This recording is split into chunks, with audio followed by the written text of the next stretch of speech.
Glória a Deus. Há um texto que arde o meu coração e eu creio que nós vivemos grandes mudanças realmente. Aquilo que se pregava talvez há 5 anos atrás, Deus tem trazido, não novidades, mas Deus tem assim como que amplificado a visão e nos dado estrutura. Às vezes eu converso com muitos colegas e vocês devem receber as mesmas coisas que eu recebo. E às vezes há hoje pessoas machucadas, feridas com as estruturas. Se feriu, se decepcionou com o chamado igreja. Mas não é que a igreja esteja errada. As pessoas, elas foram além daquilo que a palavra de Deus muitas das vezes diz. Elas vão além daquilo que realmente é o que Deus quis dizer. Nós vemos na vida de Saul, ele vivendo uma terrível experiência, quando ele tenta ali, e até ele, não sei se ele estava falando de toda a verdade, mas quando ele poupa o rei Agag, e ali, alguns dos sacrifícios que Deus tinha mandado, que fosse totalmente destruído, e ele chega para Samuel ainda e fala, não, eu trouxe isso aqui para ofertar a Deus, para adorar a Deus. Talvez aquele rei, por ser um estrategista e realmente ele fazia diferença naqueles dias, ele quisesse até usá-lo para treinar o seu exército, alguma coisa assim, mas essa não era a vontade de Deus. E a gente vê que ele perdeu o reinado. Há muitas pessoas hoje perdendo a visão de Deus. Há muitas pessoas esfriando no seu relacionamento com Deus, porque se decepcionaram. Mas se decepcionaram com Deus? Não. Se decepcionaram com as estruturas, se decepcionaram com os homens, foram enganados por alguma palavra. Hoje, eu estava vendo hoje, o Facebook lá, toda hora você tem um live lá, toda hora você tem alguém falando, você tem alguém profetizando, tem alguém falando, olha, o Senhor está dizendo isso. E eu olho aquilo e falo, o Senhor está dizendo. Mas como é que está esse negócio que o Senhor está dizendo que vai contra a palavra dele? É totalmente contrário ao que está na Bíblia, né? Uma das coisas que eu tenho ensinado para vocês, vocês não têm que conhecer o inimigo, vocês não têm que conhecer essas coisas, vocês precisam conhecer a Deus e realmente estreitar um relacionamento com Deus. Se você conhece Deus, você não precisa conhecer mais nada. Ninguém vai te enganar, porque você sabe quem é Deus. O exemplo clássico que eu sempre uso para vocês é o exemplo da Casa da Moeda aqui nos Estados Unidos. Aqueles homens que treinam para identificar as notas falsas, eles nunca procuram analisar o que é uma nota falsa. Eles aprendem a tocar, a ver os detalhes da nota verdadeira. A partir do momento que eles tocam numa nota falsa, eles sabem, porque eles conhecem a verdadeira. A palavra de Deus diz que conhecereis a verdade e a verdade vai te libertar. E quando a Fabíola entrou aqui, eu lembrei que ela me deixou um recado para dar para vocês, né? Ela falou que vai fixar lá fora sobre o projeto do Natal, né? As caixinhas do Natal. Então, você procure a Fabíola depois do culto lá, que ela vai estar fixado lá o que vai ser o presente de Natal. Mas nada te impede de você dar também presente para as nossas crianças, tá? Os pais não querem não, mas as crianças querem. Então, Gisele, de vez em quando nasce uma criança, nessa coisa, ela foi aniversário, vou dar uma roupinha. Eu falei, você está dando roupinha para quem? Para a criança ou para o pai dela? Ou para a mãe dela? Quantas crianças gostam de ganhar roupinha aqui? Como gosta de ganhar um bom brinquedo, um card do Dunkin' Donuts? Então, não dá roupinha não, gente. Dá presente para as crianças, né? As mães estão todas assim olhando para mim, né? Pastor, isso aí não é muito bom que você está falando, né? Mas o que eu estava falando mesmo?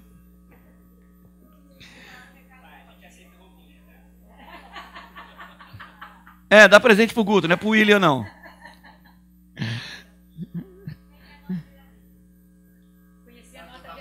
Sim, quando nós conhecemos a verdade, querido, nós não somos movidos pelo nosso interesse. Quantas vezes nós estamos colocando nossa força naquilo que é o nosso objetivo e não é o objetivo de Deus? Quantas vezes nós estamos lutando contra Deus?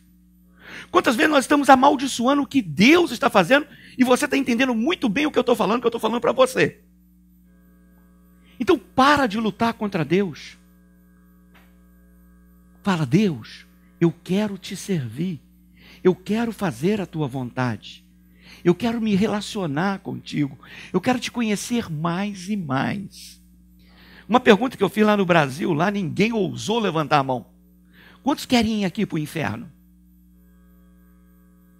Tem alguém? E se nós não mudarmos, onde que nós pensamos que nós vamos parar? Se nós não acertarmos a nossa vida, se nós não fizermos realmente aquilo que a palavra de Deus diz. Hoje existe aí vários pregadores pregando sobre uma graça barata. Uma graça que te leva mais para a leviandade do que para a presença de Deus. Hoje, somente Deus tem compromisso. Somente Deus tem que fazer alguma coisa para você. É como eu li essa semana de um amigo que mandou de uma outra pessoa. Você não precisa mover um dedo para ter as coisas de Deus. Eu falei, uau, como é fácil, né? Então eu posso viver em berço esplêndido e sem problema algum, eu vou ter tudo o que eu quero. Como é bom ter uma mensagem que as coisas só dependem de Deus e não dependem da minha responsabilidade. Eu tenho que ter responsabilidade. Eu tenho que ter determinação. Quando eu olho a palavra de Deus que diz ali que sem santidade nós não veremos a Deus. Espera aí, mas eu estou na graça. Tudo já foi feito, tudo foi consumado. Onde está a minha responsabilidade? Né? Então existe um evangelho fácil aí. Um evangelho de graça, que no final você vai ficar sem graça. Então eu prefiro realmente tomar cuidado com algumas coisas. Se tudo aí que se prega no mundo aí, estão pregando por aí, se é a verdade, eu falo uma coisa, eu estou realmente tranquilo. Agora, se algumas coisas vão funcionar como Deus tem falado nessa igreja, através de várias bocas, vários profetas, é bom a gente dar uma ajeitada na casa. É bom a gente dar uma ajeitada na vida. É bom a gente, como diz lá, se aprumar. Se aprumar mesmo. Porque eu não quero ser provado pelo fogo, não. Eu quero realmente que esse relacionamento meu com Jesus me faça crescer. Eu não quero ser chamado lá naquele dia, ser chamado de negligente. Ah, como que eu esmurro meu corpo, como Paulo fala. Como que eu luto. E olha que eu luto bastante. Para realmente percorrer a carreira, guardar a fé, combater esse combate e falar, Senhor, até aqui o Senhor me ajudou. Amém? Eu creio absolutamente na graça de Deus. Mas eu creio também que nós precisamos ter responsabilidades. E o que nós temos aprendido nesses 20 anos é ter responsabilidade com as coisas de Deus. E isso que nós pregamos, isso que realmente Deus fala no nosso coração, não atrai muita gente. Nem todo mundo quer ter responsabilidade. Nem todo mundo quer ter mudança de vida. E você sabe que para você estar aqui você precisa de mudança de vida. Realmente você precisa. E louvado seja Deus, porque nós temos avançado. A pessoa mais famosa que a gente tem aqui é a Débora, né? Tadinha. E ela corou lá agora, né? Não, estou brincando com ela. Mas famoso aqui é Jesus. Famoso aqui é o Senhor. Nós temos obreiros aqui, estou olhando para vocês, valorosos. Temos pregadores incríveis. Temos pessoas com habilidade.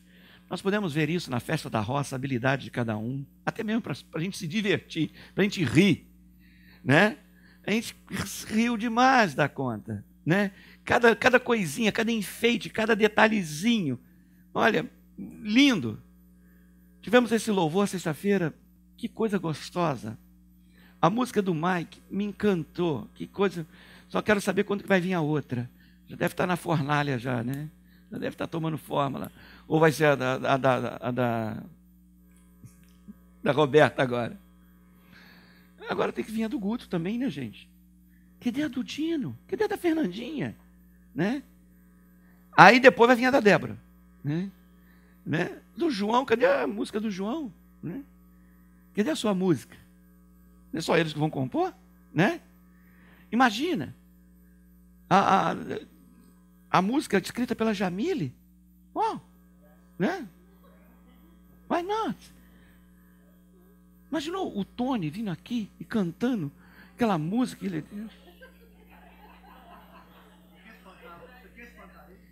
Eu não entendo por que eles riram, Tony. Gente, eu sou um homem de fé. Amém? A Elaine ter música não me surpreende. Agora, eu quero uma música do Tristão. Quantas músicas você tem, Elaine? Eu não tenho nenhuma. Então fala, eu tenho duas. Quantos estão entendendo o que eu estou falando? Né? O Gino não tem quantas músicas? Ele ficou tímido. Você acredita que ele é tímido? Não é mesmo. Ele fez assim, ó. Scott tem quantas músicas, Scott? 30.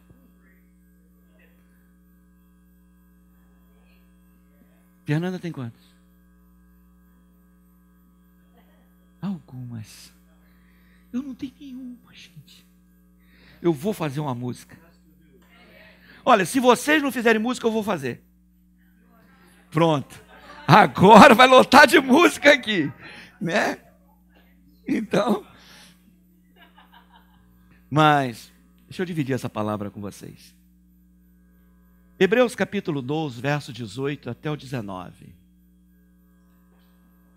Porque não chegaste ao monte papável, aceso, papável é tocar, palpável, desculpe, é tocar, tá, gente? A gente tem que traduzir para os jovens da nossa igreja, né? Acesso em fogo e a escuridão, e as trevas e a tempestade, e ao sonido da trombeta e a voz das palavras, a qual os que a ouviram pediram que não lhes falasse mais, porque não podiam suportar o que se lhe mandava. Se até um animal tocar o monte, será apedrejado, ou passado com um dardo. É tão terrível era a visão, que Moisés disse: estou todo assombrado e tremendo. Mas chegaste ao monte Sião, e à cidade do Deus vivo, a Jerusalém celestial, e aos muitos milhares de anjos, a universal assembleia e a igreja dos primogênitos, que estão inscritos nos céus, e a Deus, o juiz de todos, e aos espíritos dos justos aperfeiçoados, e a Jesus, o mediador de uma nova aliança, e ao sangue da aspersão, que fala melhor do que o de Abel. Vede que não rejeiteis ao que fala, porque se não escaparam aqueles que rejeitaram o que na terra os advertia, muito menos nós, se nos desviarmos daquele que é dos céus. A voz do qual moveu então a terra, mas agora anunciou, dizendo: ainda uma vez comoverei não só a terra, senão também o céu. E esta palavra, ainda uma vez, mostra a mudança das coisas móveis, como coisas feitas, para que as imóveis permaneçam. Há coisas imutáveis que nunca vão poder ser mexidas, querido. Por isso, tendo recebido um reino que não pode ser abalado, retenhamos a graça pelo qual sirvamos a Deus. Não é Deus que te serve, não, querido. Agradavelmente, com reverência e piedade, porque o nosso Deus é um fogo consumidor. Amém?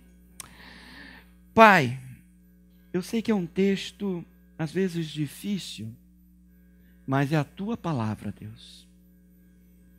E, Senhor, como nunca eu preciso, Deus, como que eu dependo de Ti, para que cada um possa receber aquilo que Tu queres falar, e a Tua palavra transformar esses corações, Pai. Em nome de Jesus. Amém? Hebreus aqui apresenta a sua mensagem comparando o Monte Sinai, que é de Moisés, e o Monte Sião, Jesus. Essas duas montanhas, o contraste delas é impressionante. O Monte Sinai, medo, assustador, termina em julgamento. E o Monte Sião é algo reconfortante, alegre, que resulta em salvação. Isso fala de duas visões de dois tempos. A lei condenava, a graça salva. A lei era dura, a graça de Deus, ela é bem-vinda, ela é adorável, ela casa no nosso coração. É lógico que aqui então o autor de Hebreus está falando que os cristãos hebreus eles deveriam escolher.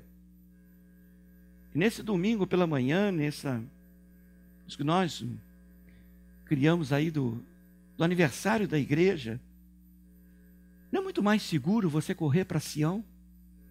Não é muito mais seguro você correr para Jesus? Não é muito mais seguro você aceitar Jesus como Senhor e Salvador? Você adequar a sua vida a essa graça que é te dada? Do que você correr o risco de ter que estar diante do julgamento de Deus, diante da lei de Deus?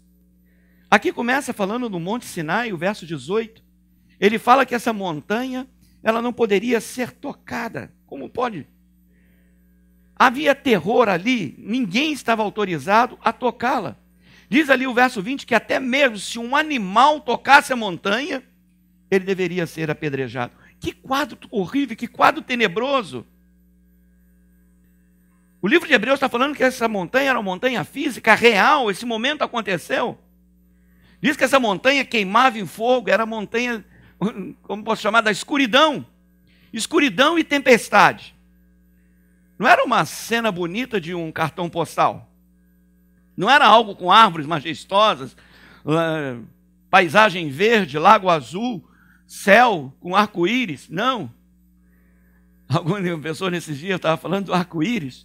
Falou, pastor, você não deve usar o arco-íris. Eu falei que não, é a aliança de Noé. Lógico. Foi trovão, fumaça, raio. Diz que no dia que a presença de Deus desceu, diz que o Monte Sinai, está escrito na palavra, diz que ele balançava. E havia temor. Aquela montanha estava em chamas. Essa é a imagem que a palavra de Deus nos traz do Monte Sinai. Que por sua vez é a imagem da antiga aliança de Deus. A aliança só dizia, obedeça, ou então, morra. Obrigado, Tânia. Então, e para um povo incapaz de obedecer, viram os sinais, viram tudo o que aconteceu, viram as maravilhas de Deus, e ainda assim fizeram um bezerro de ouro, fizeram um Deus para eles. Aí talvez você fique assim espantado com eles terem visto o mar se abrir, carros e cavalos do faraó, as pragas, e falam, como que eles construíram um bezerro de ouro? Nunca houve um tempo de falsos deuses como o nosso tempo. Até mesmo dentro das igrejas chamadas evangélicas. Você tem o Deus aí da prosperidade, você tem o Deus da abundância, você tem o Deus... Tem gente que está dando ordem a anjo. Anjo, vai e abre o caminho para mim. Que Deus é esse? Não existe esse Deus. É um falso Deus. E há muita gente adorando um Deus pessoal, um Deus familiar. Um Deus de cunho pessoal que se acomoda às suas emoções. Não é mais as pessoas que se sujeitam a Deus, é Deus que se sujeita às pessoas. E a gente encontra esse monte de palavras aí, nos YouTube da vida aí, nos WhatsApps e tantas outras coisas. E a pessoa encontra aquela palavra que se encaixa emocionalmente nela. E ela, oh, que palavra tremenda. Não, é a palavra do mais fundo do inferno. Para te desviar do relacionamento com Deus. Para simplesmente concordar com as suas emoções. Não é Deus que se molda, Deus é imutável. Os princípios de Deus é imutável. E hoje nós vemos aí, até mesmo se falando, que verdade não é algo absoluto. Você tem a sua verdade, eu tenho a minha verdade, e tudo é verdade. É mentira do inferno para te destruir. Verdade é verdade de Deus, e Deus é imutável. E a verdade de Deus é imutável. E a verdade de Deus não é a minha interpretação. Há cristãos e igrejas que elas estão presas no Monte Sinai, querido. Vive uma religião. Por isso sua vida vive em regras. É uma religião legalista, cheia de coisas para fazer, baseada em medo, baseada em temor, baseada em julgamento. Esse tipo de religião é a mesma religião dos muçulmanos, é a mesma religião dos mormons, é a mesma religião dos testemunhas de Jeová. Uma religião baseada no meio, na coação. Quão triste é esse tipo de religião e de relacionamento, querido. Nós não fomos salvos e conquistados para manter as leis do Sinai. Nós fomos salvos pela graça e pelo sacrifício de Jesus. Amém. Não por obras das nossas mãos. Amém. Não por aquilo que eu faço. Amém. Mas realmente por aquilo que eu creio. Houve um artigo agora, quando colocaram sobre a reforma protestante, e eu escrevi que a igreja reformada, ela precisa de uma reforma. Vocês não imaginam o quanto que isso repercutiu. O quantos que as pessoas reproduziram isso, e eu já até perdi a conta quantas pessoas leram. Qual era a base da reforma? A igreja se tinha desviado da palavra de Deus? A salvação era por coisas que as pessoas faziam? Era por obras e não mais por fé? E Deus levantou principalmente 3 homens, o Zwingli, o Lutero e o Calvino.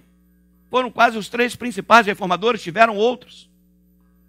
Mas esses homens descobriram verdade. O problema foram os seguidores desses homens, que distorceram as suas verdades. Mas ali eles pegaram e trouxeram o cristianismo para a verdade de Deus. E agora, 500 anos, nós estamos pior do que a igreja que antecedeu a reforma. Estamos pior do que a igreja que antecedeu a reforma. E essa igreja precisa de uma reforma. Olha as propagandas que tem. Hoje as pessoas já não são atraídas mais por Jesus.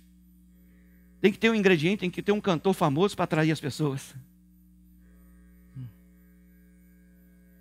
Não é mais o mundo que vem e se molda a igreja que tem que ir e se moldar ao mundo. Você tem que fazer o que atrai o mundo. Porque aquilo que Jesus faz já não é suficiente para atrair. Esse é um grande perigo, principalmente para músicos. Nós não temos que fazer o que o povo quer. Nosso louvor não é para agradar vocês, é para agradar a Deus. Eu amo quando a gente tem uma equipe aqui que não está preocupada em apresentar para a multidão, mas sim para a glória de Deus. E eu não estou falando isso de boca para fora, não. E essa é a questão da música. Amei quando Scott escreveu lá, ele não faz música para vender. E eu ainda querendo fazer uma meta, querendo agradar, ainda fiz lá uma oferta lá para ele. Ele chegou muito carinhosamente com o envelope e falou: pastor, aqui, toma aqui os $20. Eu achei aquilo assim, uma gracinha da parte dele. Nós não temos música aqui para te agradar. Nós temos música para adorar a Deus. Nós temos música para que o nome de Deus seja engrandecido. Tenha 10 pessoas aqui, tenha 100, tenha 200, tenha 1000, seja quantos for. Nós queremos agradar a nosso Deus, querido. A igreja, ela precisa de uma reforma. Agora, quando você vem a Jesus, eu quero agora... vamos lá, deixa eu dar uma limpada nesse todo medo, nesse todo relâmpago de trovão aí, né? Eu sei que muitos de vocês gostam muito daquele Deus, né? Pum! Mas vamos aliviar a coisa desse ponto para frente, querido. Mas você pensa que alivia, fica mais sério ainda. Quando você vem a Jesus, você vem ao Monte Sião. É que Hebreus está escrevendo ali. Quando você vem a Deus em Cristo, você encontra Ele com seus braços abertos para você. Não é o Cristo Redentor lá do Rio de Janeiro, não, gente. Mas você encontra o Senhor com os braços abertos. O que nós podemos esperar quando nós chegamos a Sião, querido? Hebreus fala que nós vamos encontrar, que diz sobre a Nova Jerusalém. Diz que a Nova Jerusalém, segundo a Bíblia, é o que Abraão esperava.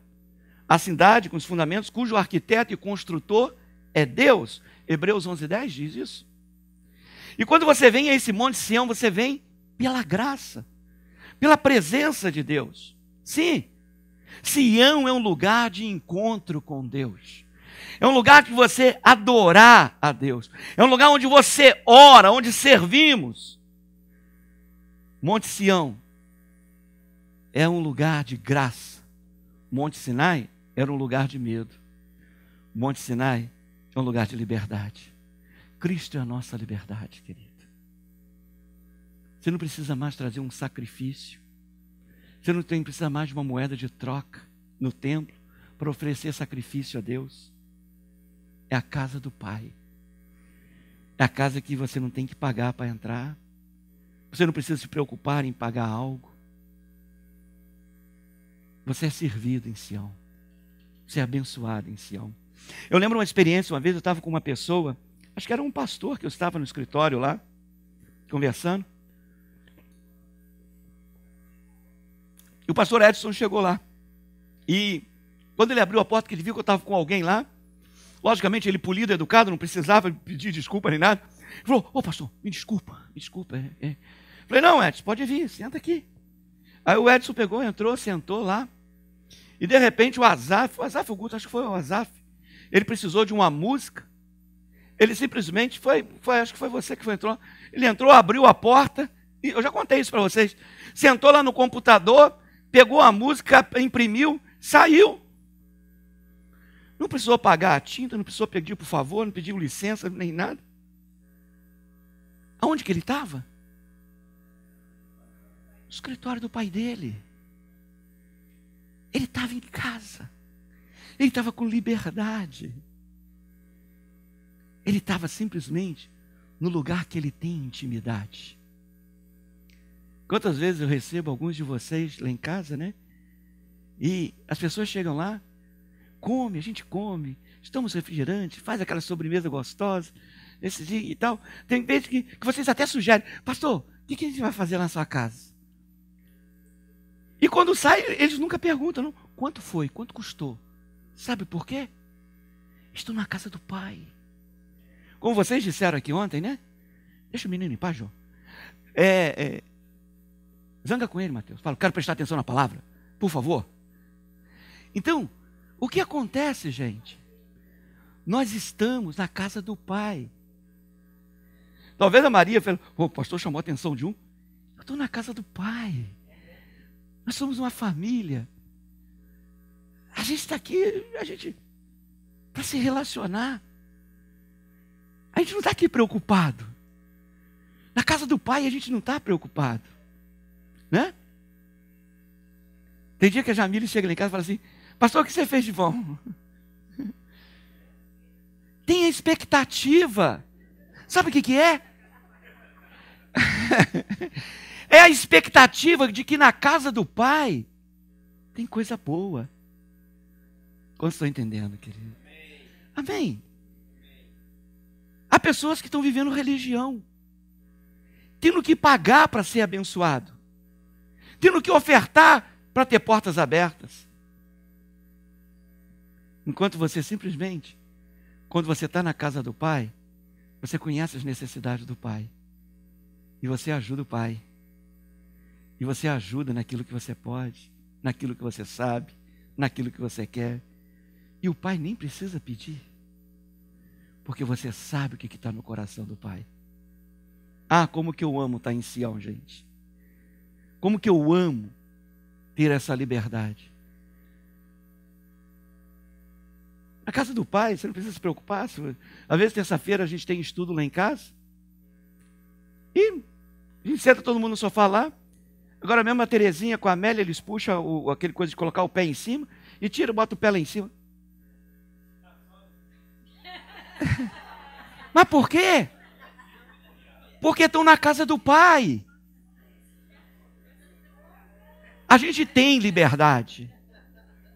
Amém? Isso é gostoso. Isso é muito gostoso. Quantos estão entendendo, querido? Nós não precisamos viver religião, formalismo. Quantos de vocês, a gente tem um relacionamento? Se te convém chamar de pastor, você me chama. Se você me convém de Marco, você me chama. Se convém com o irmão ontem, Marquinho.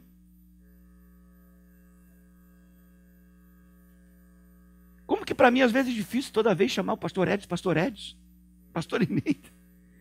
E quando eu chamo ele de Edson e Eneida, eu não estou faltando com respeito deles. Eles sabem disso. Mas sabe o que é? A intimidade nossa. o nosso relacionamento. Logicamente você tem que obedecer também as suas regras morais pessoais. Então, querido, nós vivemos na casa do Pai, uma casa chamada Casa de Liberdade, onde muitos de vocês me chamaram de pai.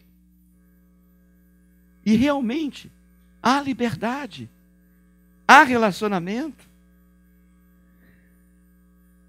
Quando nós chegamos a Sião, querido, nós chegamos no lugar da graça de Deus em Jesus Cristo. Lógico que isso não apaga, não anula alguns princípios que nós temos que viver. Graça sem equilíbrio, querido, é desgraça. Imagina um relacionamento sem se corresponder ao amor que se dá. Ele pode se tornar alguma coisa destrutivo. Quando não nós correspondemos a esse amor que nos é dado, nós vamos simplesmente estar destruindo determinadas coisas, querido. Eu não estou vendo Sião.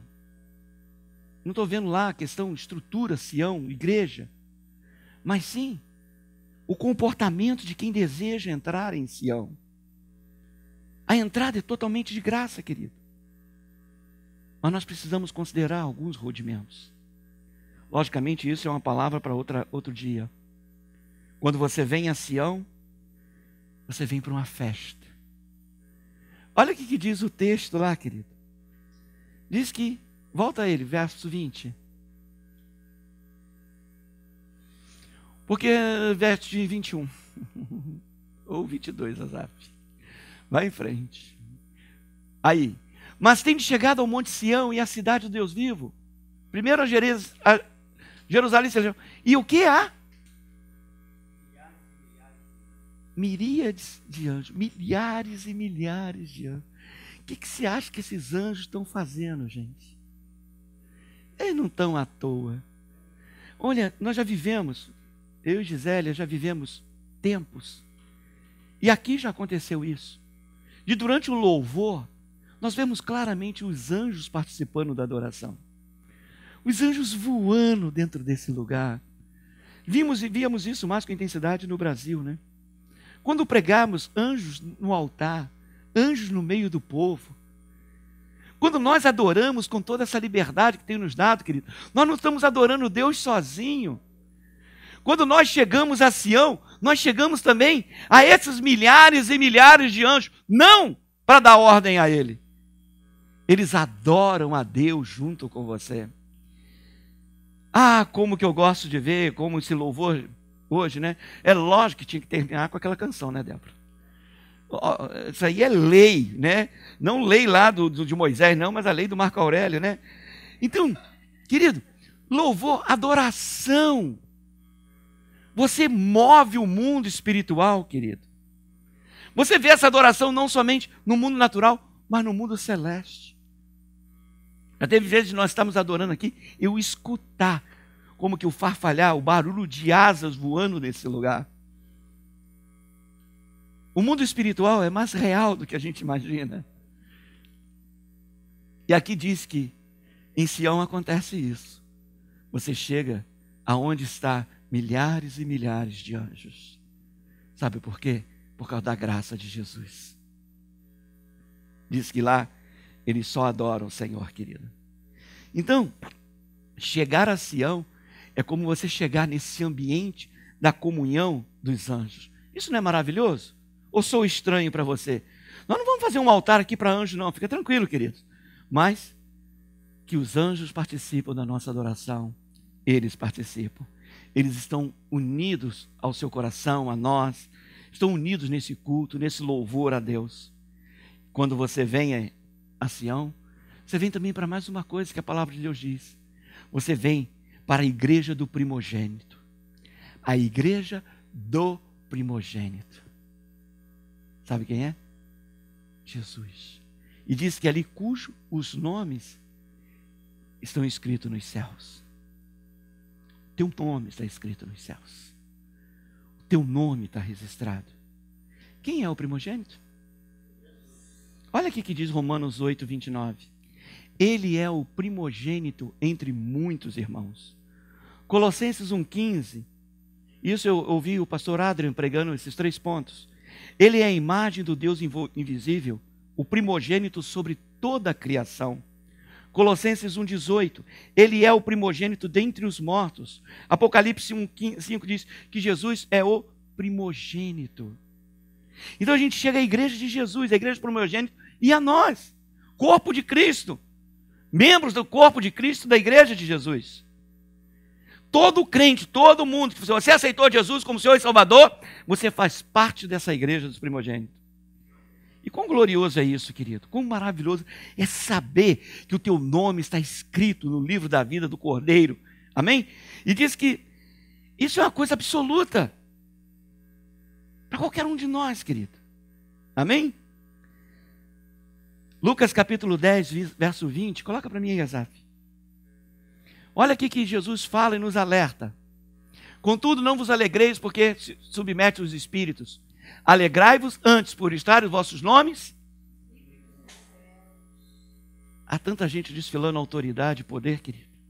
Mas ele fala que a maior alegria que temos que ter é essa coisa grandiosa de ter o nosso nome escrito lá nos céus, querido. Amém? É verdadeiramente glorioso chegar a Sião, querido. É glorioso vir a Jesus. É glorioso fazer parte dessa igreja dos primogênitos. Quando você vem a Sião, você vem a Jesus. Agora, será que você sabe o que significa Jesus, querido? Foi o anjo que disse a José sobre o nome dele. Mateus, capítulo 1, acho que é o verso 21. Quando você vem a Jesus, você vem ao propiciatório também. Quando você vem a Jesus, você vem ao sacrifício expiatório dele. Quando você vem a Jesus, você vem pela graça, porque ele é misericordioso, querido. Quando você vem a Jesus, você vem ao Salvador. Jesus é o teu Salvador. Isso nós temos pregado por 20 anos, querido. Por 20 anos nós temos falado nessa nação que a coisa mais importante, absolutamente mais importante, é o teu relacionamento com Jesus Cristo, querido. E quando você vem a Jesus, diz que você vem também ao Deus, o juiz de todos os homens. É o que Hebreus nos ensina.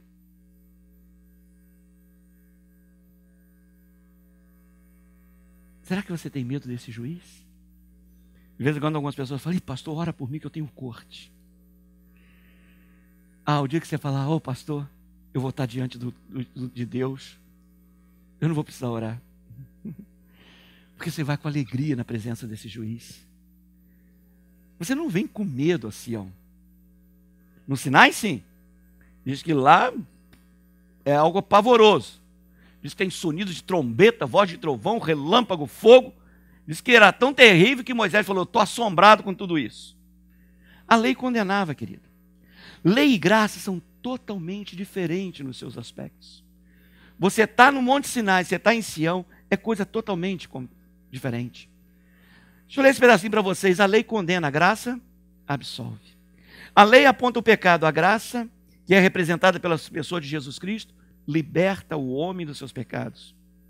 A lei condena o melhor homem, a graça salva o pior dos homens. As mulheres também, tá, gente?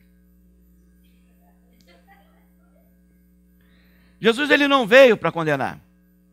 Ele veio para salvar, João 3,17. Jesus veio a esse mundo para nos livrar da maldição da lei. Gálatas capítulo 3, verso 13. Diz que Cristo, ele nos redimiu da maldição da lei. E ele se fez maldição no nosso lugar.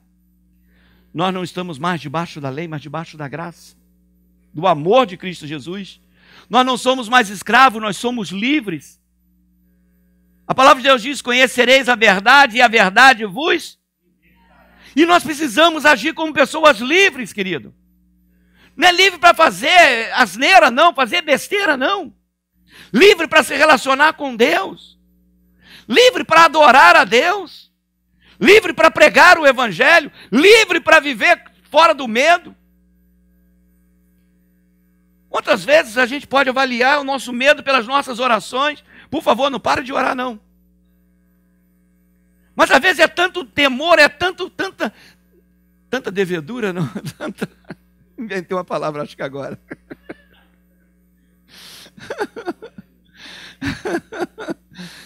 Devia estar no Aurélio. Bem, eu sou o Aurélio, eu posso também colocar uma palavra nova, né? Saí bem, né? Saí com classe. Então, gente, como é que eu falaria isso, gente? Eu queria algo mais forte, mais assim, tipo devedura, né? Então a gente não deve mais nada. E às vezes a gente chega com medo, querido, com temor.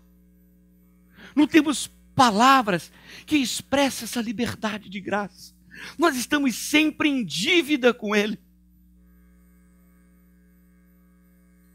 Ele nos libertou do império das trevas. E hoje nós vivemos no seu reino. E quando nós chegamos diante desse justo juiz, ele aceitou o sacrifício de Jesus em seu lugar. Agora não há mais dívida. Você não tem nenhuma pendência.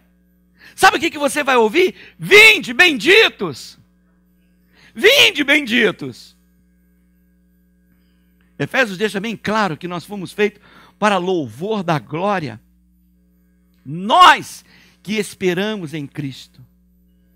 E ele fala, em quem também vós estáis. Primeiro ele fala aqui, depois que ouviste a palavra da verdade, eu não anotei qual é o verso. Depois que ouviste a palavra da verdade, mas deve ser capítulo 1, verso 13, por ali. E depois que ouviste a palavra da verdade, o evangelho da vossa salvação. Segunda coisa que ele fala, tendo nele crido. Você ouve a palavra, você crê nele. Aí vem a terceira e grande etapa. Foste selado com o Espírito Santo da promessa. O qual é o penhor da nossa esperança para a redenção da possessão adquirida para louvor da sua glória. Meu amado, vamos acabar com aquela historinha para boi dormir, de que basta você falar com a tua boca. Então vamos fazer a oração confessional. Pronto, mais um salvo. Não precisa mudar de vida não, basta falar com a tua boca. Então aí desfilando um monte de salvação que não depende nem de Jesus, nem de mudança de vida, querido. Paulo ele fala, combati o bom combate, acabei a carreira, guardei a fé, e desde agora a coroa da justiça está me aguardando, o qual o justo juiz me dará naquele dia, não somente a mim, mas também a todos os que amarem a sua vinda. Eu tenho pregado para vocês, principalmente nas últimas semanas, não é quando ele vem, não é como ele vem, mas quem é que vem. Não importa quando ele vem, não importa como ele vem, importa quem é que está vindo. Jesus. Jesus está para derramar realmente toda a sua graça, te transformar, querido. Agora, se você não vem a Sião, se você não acredita em Jesus Cristo, se você não aceita essa graça de Deus, você vai ter uma única possibilidade, querido: estar preso às obras do Monte Sião. Só que essas obras, elas não são suficientemente boas. Elas são inadequadas. Elas não vão te salvar. Você descobre que o nosso Deus, somente Ele é um fogo consumidor quando nós nos relacionamos no Monte Sinai. Nessa manhã, Sinai ou Sião? Moisés ou Jesus? Como é que você responde? Você quer continuar tentando fazer alguma coisa para se sentir melhor na presença de Deus? Ou você quer derramar todo o seu coração na presença dEle e dizer para Ele: entra na minha vida, entra na minha casa, entra no meu coração, chega de desculpa, chega de amar mais a sua própria vida, chega de amar seus próprios desejos, chega de se entregar ao pecado, faz uma mudança racional, como Paulo nos fala, muda a tua maneira de pensar. E a partir do momento que você mudar a tua maneira de pensar, você vai mudar a tua vida. Vem para Sião. Vamos subir esse monte. Monte da graça. Monte do louvor. Monte da adoração. Monte que não fumega. É um monte que foi lavado pelo sangue de Jesus. E hoje nós podemos adorá-lo com toda a liberdade. A gente realmente pode dizer que realmente esse é um tempo de profetizar a palavra de Deus. Que esse é o tempo de construir, reconstruir o louvor. É tempo de olhar os campos que estão brancos para a ceifa e dizer: me usa, Deus. Quantos querem ser usados nesse tempo por Deus, querido? Eu posso olhar para vocês e lembrar cada experiência que você já compartilhou, que marcou, que serviu de testemunho para mim. Quantos de vocês já tiveram experiências com Deus fantásticas, maravilhosas? Quantos de vocês já entregaram a vida para Jesus? Quantos de vocês já falaram: Jesus, dessa vez é sério? Aí ele olha para você, dá aquele sorrisinho: eu te aguardo, eu estou te esperando. Quem sabe hoje é a manhã de você subir o Monte Sião. Quem sabe nessa manhã é a manhã de você permitir que Deus use a tua vida. Quem sabe é a manhã de você se juntar a essas miríades de anjos e dar um bom glória a Deus e falar: Senhor, eis-me aqui, Senhor. Eis-me aqui, Jesus. Vamos parar de ser religioso. Vamos parar de nos esconder atrás da graça. Um pregador muito antigo no Brasil, e falava que se Deus fosse trazer o que ele fazia nos dias de Ananias e Safira, não haveria túmulos suficientes para sepultar homens de Deus que se escondem vergonhosamente atrás da graça de Deus. A coisa é séria, gente. A coisa é séria. E eu louvo a Deus por esses 20 anos que vocês têm me aturado, ouvindo essas coisas que eu tenho falado, e têm dado valor ao que você tem ouvido. Eu tenho ouvido cada um de vocês viverem coisas grandes, mas ainda tem coisas firmes que você ainda não sabe. E Jesus quer te levar a essas experiências. Eu posso olhar para cada um de vocês e lembrar experiências e mais experiências da presença de Deus. Ontem eu perguntava com a pastora quando vínhamos para cá, ou quando voltávamos. Falei: Gi, quais são as experiências que nós temos que só Deus pode fazer? Aquilo que os homens podem fazer. Aquilo que nós podemos fazer e sabemos fazer. Nós sabemos até emocionar as pessoas. Eu não sei quantos que era daquela época, talvez só a Terezinha e a Amélia. E eu começava ministrando na igreja do pastor Nick, e comecei a simular uma palavra profética, e a fez. De repente começou a quicar lá, e ela... Não tinha nada de Deus. Era só manipulação de palavra, e o que eu estava pregando era sobre isso. Quantas vezes nós vamos num lugar, e na verdade a gente ouve aquilo que nos emociona, aquilo que a gente quer ouvir, e fala: ó, Deus falou comigo. Nada, você ouviu o que você quer ouvir. E a emoção toma conta do coração quando a gente ouve coisas boas, né?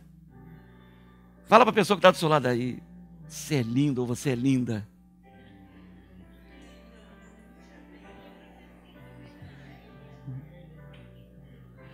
Tudo bem, eu sei que você mentiu um pouco, mas... Essas coisas não são boas? Não são boas? Não alegra o nosso coração? Né? Nos dá até um pouco de vaidade, né? Assim, né? Olha nos olhos dela e fala assim: oh, você é o amor da minha vida. Ela vai se derreter toda. Então, querido, a gente sabe fazer essas coisas. Mas há determinadas coisas. A Cléo se desmanchou ali agora, né? Com a braça da filhata, né? Então, gente, nós sabemos fazer coisas, mas há coisas que só Deus pode fazer. Lembrei aqui agora, PC, aquele sonho que você teve lá no Brasil. PC acordou falando em língua, mesmo sem querer falar em línguas. Como que aquele testemunho marcou, e marcou para sempre.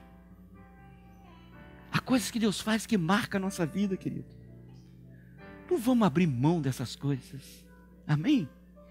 Aquele momento que você chegou no Monte Sião, que você experimentou toda a graça, todo o amor dele. Jesus virou e falou assim: olha, no mundo tereis aflições, mas tem de bom ânimo, eu venci o mundo. Amém? Sião, lugar de graça e de bênção. Quantos querem estar lá? Agora, quantos já estão lá? 1-0 para mim. Vamos ficar de pé, queridos, em nome de Jesus.